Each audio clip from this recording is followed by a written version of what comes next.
आज हम डिस्कस करेंगे कि करंट अफेयर्स के लिए कौन से सोर्सेज बेस्ट रहते हैं जिनको हम फॉलो करके पेपर में बहुत अच्छा स्कोर कर सकते हैं। सबसे पहले हम स्टूडेंट्स को 3 कैटेगरीज में डिवाइड करेंगे कि वो स्टूडेंट्स जो सीएसएस की तैयारी करते हैं वो कौन कौन सी कैटेगरीज में आते हैं, क्योंकि सारे स्टूडेंट्स सेम नहीं होते। सबसे पहले तो आपने ये बात जहन में रखनी है कि करंट अफेयर्स को डे 1 से आप स्टार्ट करेंगे और उसकी तैयारी कंटिन्यू करेंगे, यानी आपने इसको लास्ट में प्रिपेयर बिल्कुल भी नहीं करना है। अब यहाँ पर जब स्टूडेंट सीएसएस की तैयारी करता है या करंट अफेयर्स को प्रिपेयर करता है तो पहली गलती वो क्या करते हैं, पहली गलती उनसे ये होती है जो मेजॉरिटी ऑफ द स्टूडेंट्स कर रहे होते हैं। मे बी ये सुन के आपको हैरानी भी हो कि सर हम तो यही स्ट्रेटजी फॉलो कर रहे हैं और हर जगह पे यही सुन रहे हैं, लेकिन मैं हमेशा स्टूडेंट्स को वो गाइड करता हूँ जो राइट गाइडेंस है, ना कि जो मेनली हर जगह पे आपको सुनने को मिलता है। मैं वो गाइडेंस स्टूडेंट्स को बिल्कुल भी प्रोवाइड नहीं करता। अब यहाँ पर जो स्टूडेंट है वो क्या गलती करता है, वो गलती ये करता है कि करंट अफेयर्स की जैसे वो तैयारी स्टार्ट करता है वो न्यूज़पेपर पढ़ना स्टार्ट करता है। यहीं से समझ लें कि जी स्टूडेंट जो है वो एक रॉन्ग ट्रैक पे चल चुका है। इसके दो मेन रीजंस हैं। पहला रीज़न ये है कि आपको अभी पता ही नहीं कि कौन से टॉपिक्स पढ़ने हैं और कौन से नहीं पढ़ने, कौन से टॉपिक्स स्किप करने हैं, कौन से नहीं करने, लेकिन आप कोई भी टॉपिक आ रहा है तो उसको पढ़ रहे हैं। एक तो ये गलती हो गई आपसे जिसमें बहुत ज़्यादा टाइम आपका ज़ाया होगा। दूसरी गलती ये है कि क्योंकि अब आप बिगिनर हैं, एक बेसिक लेवल पे हैं, तो जब आप न्यूज़पेपर पढ़ते हैं तो उसमें इस तरह की वोकैबलरी है, इस तरह की अंग्रेज़ी है जो आपको समझ नहीं आ रही, जिसमें आप दिन के कम से कम 2 से 3 घंटे लगा देते हैं वोकैबलरी सीखने में उसकी, और वो वोकैबलरी जो आप 2 दिन 4 दिन के बाद भूल जाएंगे और वो आपको याद भी नहीं रहेगा। और तीसरी चीज़ ये है कि जब आप एक कॉन्सेप्ट पढ़ रहे हैं, एक चीज़ एक पॉइंट पढ़ रहे हैं कहीं से भी, तो वो रेलेवेंट है या नहीं, क्या वो एकेडमिक पॉइंट ऑफ व्यू है या नहीं, क्या वो पेपर पर्सपेक्टिव से आप लिख सकते हैं या नहीं लिख सकते, क्योंकि न्यूज़पेपर की लैंग्वेज अलग होती है और सीएसएस में जो पेपर होता है उसकी लैंग्वेज बिल्कुल ही डिफरेंट होती है। ये गलती स्टूडेंट करता है जिसकी वजह से वो एक रॉन्ग ट्रैक पे चलता है। अब यहाँ पर एक स्टूडेंट कह सकता है सर ये जो हम न्यूज़पेपर फॉलो कर रहे होते हैं यहाँ से तो एसेस भी आ जाते हैं। जी बिल्कुल जी, ऐसे आ जाता है और ऐसा टॉपिक आ रहा होता है जो न्यूज़पेपर में कोई उस पर एक आर्टिकल आया हो, लेकिन एक आर्टिकल पढ़ के ऐसे तो कभी भी पास नहीं हो सकता। मैं आपको मिसाल देता हूँ, एक स्टूडेंट है जिसने पूरी किताब पढ़ ली डेमोक्रेसी पे, पोलराइज्ड पॉलिटिक्स पे, और उसने जो है ये भी किताब पढ़ ली कि जो पाकिस्तान है उसके होप्स और हडल्स क्या हैं डेमोक्रेसी के, यानी डेमोक्रेसी और पोलराइज्ड पॉलिटिक्स पे इसने पूरी किताबें पढ़ ली हैं और वो अटेम्प्ट देने गया है और उसने वो ऐसे भी अटेम्प्ट किया फिर भी वो फेल हो गया। यानी एक टॉपिक पे पूरी किताब पढ़ने के बाद भी ऐसे का पेपर फेल हो सकता है, क्योंकि ऐसे में मेयरली नॉलेज तो नहीं चाहिए होती, हमें कुछ और चीज़ें भी चाहिए होती हैं। तब आप खुद सोचिए कि अगर एक स्टूडेंट एक किताब एक टॉपिक पे पढ़ के जा रहा है और फिर भी वो ऐसे उसका क्रैक नहीं हो रहा, तो एक आर्टिकल पढ़ के हो जाएगा क्या? बिल्कुल भी नहीं होगा। तो इसलिए आपने क्या करना है, अपनी राइट स्ट्रैटेजी फॉलो करनी है जिससे आप ट्रैक पे चल सकें। अब करंट अफेयर्स में जो बिल्कुल बिगिनर्स होते हैं वो सोर्सेज कौन से फॉलो करते हैं, वो सोर्सेज फॉलो करते हैं जो डेली न्यूज़पेपर्स हमारे पास अवेलेबल हैं और एक्सेसिबल हैं, इजीली अवेलेबल भी हैं और उनको स्टूडेंट्स पढ़ भी रहे होते हैं, लेकिन उनका जो मेन, मैं कहूँगा कि जो उनका प्राइमरी जो फोकस है वो डिविएट हो जाते हैं उससे और वो अपना टाइम ज़ाया कर देते हैं। एक तो वो स्टूडेंट है जो बिगनर है और कोई भी न्यूज़पेपर से अपनी तैयारी स्टार्ट करता है। न्यूज़पेपर आपने, मैं कहूँगा, इस स्टेज पे बिल्कुल भी फॉलो नहीं करना है। आप परेशान नहीं होंगे सर फिर पॉलिटिक्स के बारे में और ये जो डेवलपमेंट्स हैं इनके बारे में हम तो फिर अपडेटेड नहीं रहेंगे। कोई बात नहीं है, आपको इन चीज़ों के बारे में अपडेटेड रहने की ज़रूरत भी नहीं है, पेपर का पार्ट ये चीज़ें होती भी नहीं हैं। आपसे जो एक्सपेक्ट किया जाता है वो है कि आप रिसर्च पेपर्स और आर्टिकल्स को कोट करिए और मैगजीन्स को कोट करें।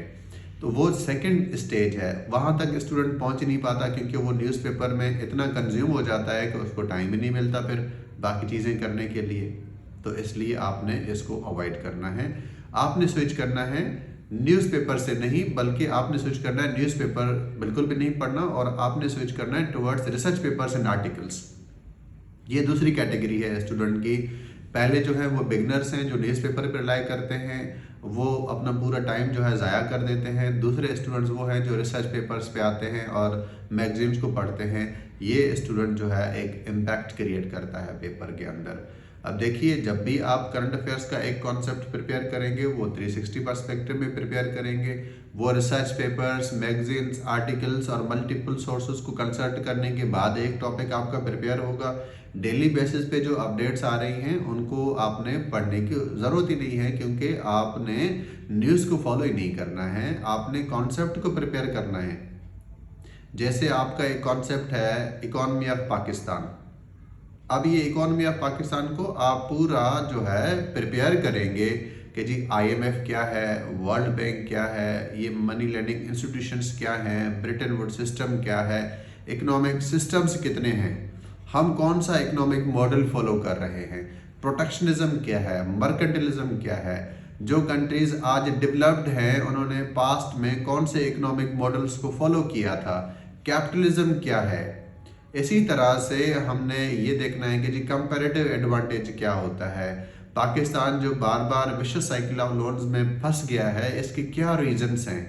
फिर हम जाके इकोनॉमी ऑफ पाकिस्तान के चैलेंजेस को आइडेंटिफाई कर पाते हैं और उसके नेगेटिव इम्पैक्ट्स और उसके सॉल्यूशंस भी निकाल पाते हैं।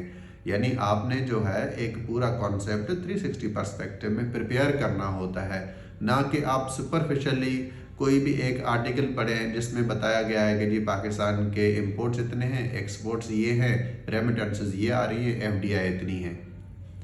देखिए, ये जो बातें हैं ना, ये इतनी इम्पोर्टेंट नहीं है। इसके लिए आप इकोनॉमिक सर्वे ऑफ पाकिस्तान एक दफ़ा पढ़ लीजिएगा, उसमें से इतने ही फैक्ट्स आप निकाल लें जितने आप याद कर सकें, और वो पूरे साल के लिए वो इकोनॉमिक सर्वे ऑफ पाकिस्तान की रिपोर्ट वैलिड है, आप उसको एक्सटेंसिवली अपने पेपर में कोट कर सकते हैं। यानी ये फैक्ट्स, ये नंबर्स, ये तो एक बात हो गई है, इसको डेली पढ़ने की ज़रूरत नहीं है। एक ही डॉक्यूमेंट आता है इकोनॉमिक सर्वे ऑफ पाकिस्तान, आप उसको पढ़ के उसके इतने ही फैक्ट्स निकालिएगा जितने आप याद कर सकते हैं और उनको आप पेपर में कोट करिएगा। लेकिन सिर्फ ये पता होना कि जी फॉरेन डायरेक्ट इन्वेस्टमेंट कितनी है, इससे आप क्वेश्चन तो अटेम्प्ट नहीं कर पा रहे होते हैं। आपने देखना है कि फॉरेन डायरेक्ट इन्वेस्टमेंट के प्रॉस्पेक्ट्स क्या हैं, उसके चैलेंजेस क्या हैं, पाकिस्तान में FDI क्यों नहीं आ रही, why it is direct towards developed countries. Majority में यानी आप देखें तो 40% या फिर अबव जो FDI है वो डेवलप्ड कंट्रीज़ के अंदर जाती है, डेवलपिंग कंट्रीज़ में FDI आ ही नहीं पाती है। तो ये ऐसा क्यों हो रहा है, इनको आपने अच्छे तरीके से पढ़ना होता है। कैपिटल क्या है, ये कॉन्सेप्ट आपने समझना है, तभी आपको पता चलेगा कि जी FDI वेदर ये एक अच्छी चीज़ है या फिर नहीं है, लोन्स और FDI में क्या फ़र्क है। ऐसी बहुत सारी चीज़ें हैं जो आप इंटरलिंक करके प्रिपेयर कर रहे होते हैं। जो चेकर हैं, एक्सनर हैं, उनकी एक रिपोर्ट आती है, उसमें क्लियरली मेंशन्ड है कि स्टूडेंट्स जो करंट अफेयर्स है या फिर और पेपर्स हैं उनमें रिडंडेंट मटेरियल लिख रहे हैं और ऐसी बातें लिख रहे हैं जिससे ये लग रहा है कि जी सभी ने एक ही कोई नोटबुक फॉलो की है या फिर एक ही तरह का मटेरियल पढ़ा है और इस तरह के वो आंसर्स प्रोड्यूस कर रहे हैं मैकेनिकल, कि उनमें कोई इनोवेशन और क्रिएटिविटी नहीं है, और साथ ही लैंग्वेज के भी इश्यूज़ हैं जिसकी वजह से उनका स्कोर ही नहीं आ पाता। एक्सनर ने यानी खुद ही आपको बताया है कि आप क्या गलती करते हैं पेपर में, और आपसे ये एक्सपेक्ट किया जाता है कि आप इंटरनेशनल मैगजीन्स, रिसर्च पेपर्स को कोट करिए। अब कुछ अथेंटिक सोर्सेज में करंट अफेयर्स के लिए आपको बताता हूँ, ये सारे आप बेशक फॉलो ना करें, इनमें से एक या दो आप फॉलो कर सकते हैं। और एक टॉपिक को कैसे प्रिपेयर करना है ये प्रीवियस लेक्चर में मैं बता चुका हूँ। और करंट अफेयर्स के अगर आप कुछ टॉपिक्स के बर्निंग इश्यूज़ के नोट्स चाहते हैं तो वो अकेडमी आपको प्रोवाइड करती है। These are paid notes, given number पे कांटेक्ट भी कर सकते हैं। और ऑन कैंपस एडमिशन्स भी ओपन है अकेडमी पे, अगर आप विजिट करना चाहते हैं तो विजिट कर सकते हैं। और इसके अलावा जो आपकी क्वेरीज हैं आप उनको भी ड्रॉप कर सकते हैं, मैं कोशिश करूँगा कि उन सवालों को भी एड्रेस किया जाए। So what are the sources for current affairs. Current affairs के लिए जो आप सोर्सेज फॉलो करें ये इनको आप नोट कर लें और ये अच्छे से आप इन पॉइंट्स को नोट करिएगा और इनको फॉलो करिएगा। कुछ सोर्सेज हैं जो मैं आपको सजेस्ट करूंगा। सबसे पहले तो आप करंट अफेयर्स के लिए रिसर्च पेपर्स और मैगजीन्स फॉलो करिए जिसमें IPRI है, ISSI है, काउंसिल ऑन फॉरेन रिलेशंस है, चैथम हाउस है, देन फॉरेन पॉलिसी है, फॉरेन अफेयर्स है, इकोनॉमिस्ट है। इस तरह की जो मैगजीन्स और रिसर्च पेपर्स हैं इनको आप फॉलो करिए। इनमें से कुछ पेड होते हैं, कुछ फ्री होते हैं और कुछ का जो है एक्सेस आपको 1-2 दिन के बाद मिल रहा होता है, 1-2 आर्टिकल्स का।